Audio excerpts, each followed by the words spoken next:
6월 16일 수요일 가정예배를 함께 사도신경 하심으로 우리의 신앙을 고백하며 하나님 앞으로 나아가겠습니다.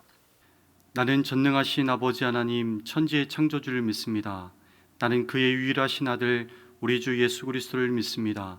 그는 성령으로 잉태되어 동정녀 마리아에게서 나시고 본디오 빌라도에게 고난받아 십자가에 못 박혀 죽으시고 장사된 지 사흘 만에 죽은 자 가운데서 다시 살아나셨으며 하늘에 오르시어 전능하신 아버지 하나님 우편에 앉아 계시다가 거기로부터 살아있는 자와 죽은 자를 심판하러 오십니다. 나는 성령을 믿으며 거룩한 공교회와 성도의 교제와 죄를 용서받는 것과 몸의 부활과 영생을 믿습니다. 아멘. 이 시간 주님 다시 오실 때까지 이 찬양으로 우리의 믿음의 고백을 드리면서 하나님 앞에 예배하겠습니다.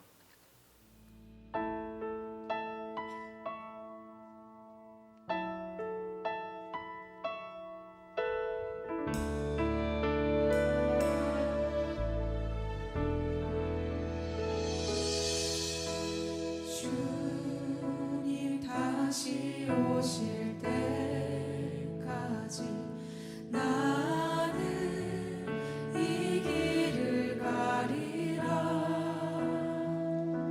좁은 문 좁은 길 나의 십자가 지고 나의 가는 이 길 끝에서 나는 주님을 보리라.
오늘 하나님께서 우리에게 주시는 말씀은 구약성경 잠언 24장 23절의 말씀입니다. 이것도 지혜로운 자들의 말씀이라. 재판할 때에 낯을 보아주는 것이 옳지 못하니라. 악인에게 오늘 우리가 함께 살펴본 말씀의 주제는요, 우리가 써내려가는 삶의 이야기가 후회 없는 삶이 되기 위해서 필요한 것들이 무엇인지, 지금까지 우리가 잠언을 읽어내려가면서 과연 그것들이 무엇이 있는지 많이 살펴봤는데, 특별히 오늘 본문은 몇 가지 말로 덧붙여서 그것을 더하고 있습니다. 오늘 본문 23절에서부터 26절까지를 보시면 양심에 근거하여서 공평하게 판단하고 하나님의 공의를 실천해야 된다고 이야기를 하죠. 어떤 사사로운 감정을 억제하고 또 정직하게 대답하는 자, 정당한 판결을 내리고 공의를 시행하는 자가 모든 사람들로부터 존경과 신뢰를 받을 수 있다고 또 오늘 본문은 이야기합니다. 오늘 제가 인터넷 뉴스를 이렇게 보게 되었는데 그 내용에 보니까 중국에서 있었던 일을 소개하고 있었더라고요. 10대 청소년이 저지른 범죄가 10년이 지나고서야 법의 판단을 받게 된 그런 사연이었습니다. 남자 학생이 그 같은 학교의 이 동급생인 여학생을 좋아하게 됐는데요. 여학생이 싫다고 해도 쫓아다니면서 여학생이 괴로움을 느낄 정도로 그렇게 힘들게 했습니다. 여학생이 도저히 안 되겠다 싶어서 그 학교 당국에 이 사실을 알렸는데, 결국에 당국에서는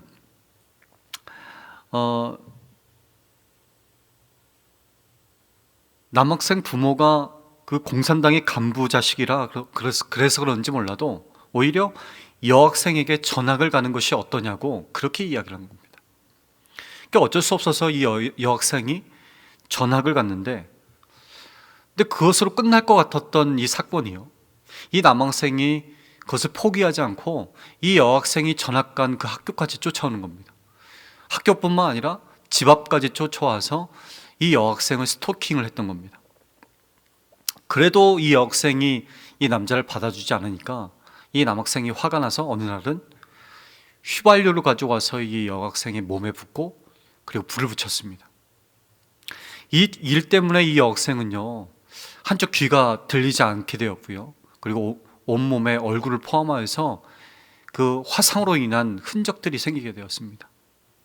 근데 이 사건이 10년이 지나고 나서야 언론에 알려지게 됐고, 그래서 그 남학생이 그때서야 법의 심판을 받게 되었다는 사건, 그런 내용이었습니다. 여러분,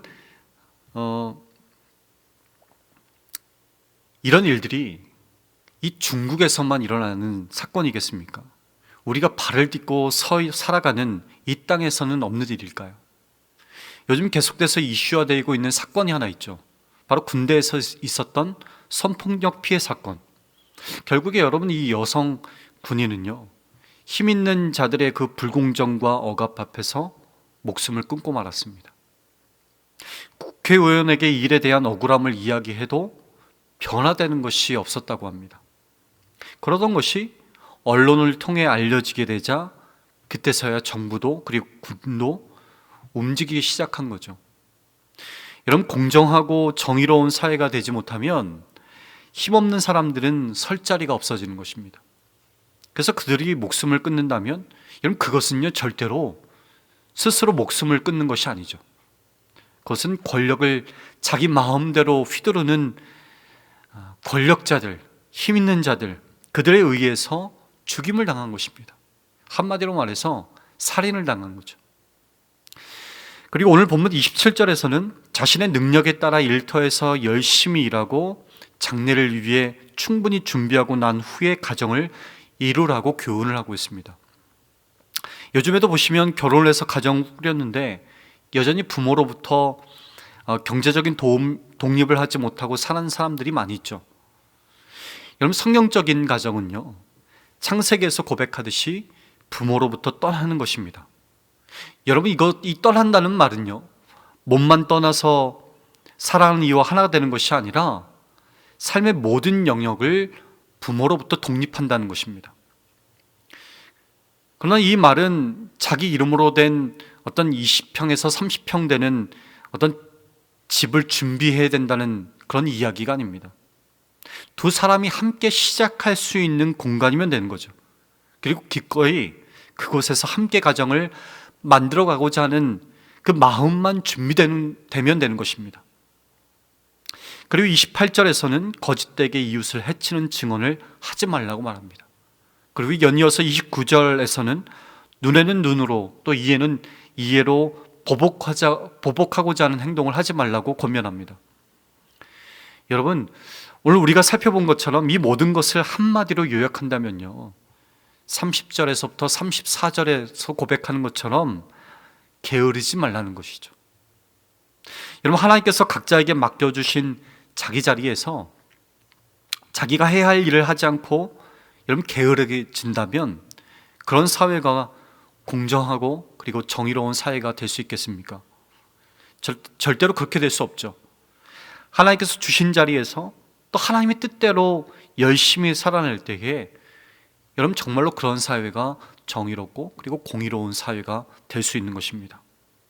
그리고 여러분 그런 사회가 하나님을 기쁘시게 하는 사회이고 그리고 이웃을 행복하게 하는 세상이 될 수 있을 것입니다. 오늘 이 말씀 앞에 여러분들은 어떤 결단들을 하고 계십니까? 하나님께서 여러분에게 맡겨주신 자리가 과연 무엇입니까? 그리고 그런 자리에서 여러분 최선을 다해서 하나님의 뜻을 구하면서 그리고 그 삶의 자리를 감당하고 계십니까? 여러분, 우리 믿음의 사람들이 하나님께서 각자 맡겨주신 그 자리에서 하나님의 뜻을 구하면서 하나님의 뜻을 찾으면서 최선을 다해서 열심을 다해서 살아간다면 여러분 어느샌가 우리가 몸담고 있는 이 세상은 하나님 기뻐하시는 세상, 공의와 정의가 살아있는 그런 세상이 될 수 있을 것입니다.